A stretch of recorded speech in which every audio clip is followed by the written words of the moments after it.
MVP of all real estate businesses? Lead generation.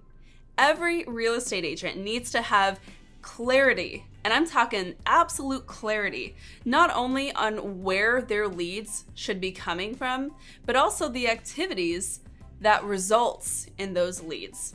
Here's what I mean. A lot of times, especially when we get busy in real estate, it can feel like business just kind of comes out of nowhere. Like we get a referral on the fly or we get a sign call. And at some point, it starts to feel like it just kind of runs on autopilot. But as soon as you think that that's the way your business is running, you are headed straight for a lull in business. Now, a lot of the real estate agents who get busy with deals, they tend to just let the prospecting slide because, let's face it, no agent truthfully loves prospecting. Like, we don't want to have to ask for business all day long, and it can feel tedious to take our time to generate new business when we're already busy closing current clients, right? And it's a fair conundrum to find yourself in, but understanding where your leads need to come from and what activities we need to do consistently to generate those results is what helps your business stay on that upward slope going up and to the right. We want to focus on sustainable, predictable growth over time, and your lead generation system is what results in that. Now, regardless of what your experience level is in the industry or where you're located, all real estate businesses have to have a focus on two different worlds in terms of lead prospecting.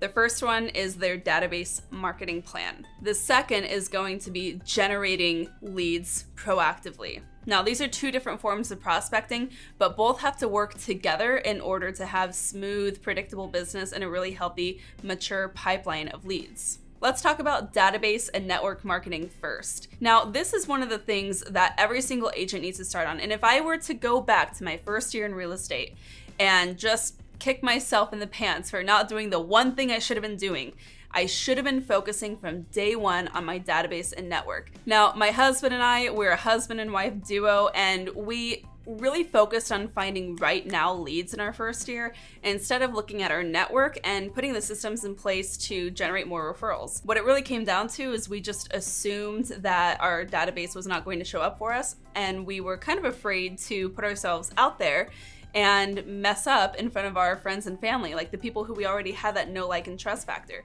But what that also did was that stunted our growth from growing our network with new clients as well. And by new clients, I mean like new business relationships, contacts that you should be adding into your database over time. Now, if I were to go back, I would have immediately done that and gone all in. And still today, once we figured it out, it worked really well in order to get our referrals up, increase our brand awareness within our existing network, and it really helped make conversion with certain prospects even easier, especially if they were either referred to us or past clients or friends and family or even business relationships who had followed us on social media for a while and knew that we were serious about what we did.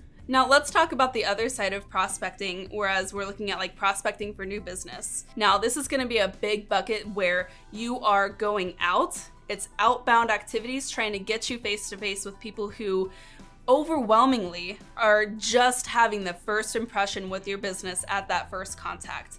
This looks like open houses, cold calling, door knocking, internet leads, etc., etc., etc. So whatever flavor of the moment of prospecting that you might be trying out, that is going to be the type of lead generation where you're getting in front of people who, for the first time, it's the first time they're meeting you and learning about your business. Now, while it's really important to have these types of prospecting systemized in your business as well, you want to understand that a lot of times these might have longer term nurture depending on the lead source, and they're going to be a little more difficult to convert because, like I mentioned, it's the first time they're learning about you and your business, so they don't have that warm, fuzzy, know, like, and trust factor with you just yet.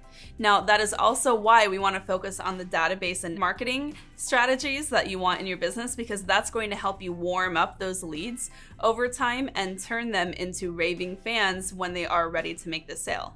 So all that to say, you should understand that there are two different types of lead generation that we're doing here, and both need to be really dialed in with systems. Now, in that live training I mentioned at the top of this video, I'm actually going to be sharing exactly how to identify these different lead sources and understand what metrics you need to be monitoring to ensure whether or not they're actually working for you. But I will tell you now, most agents need a minimum of 3 solid lead sources where they're generating consistent leads from, maximum 7.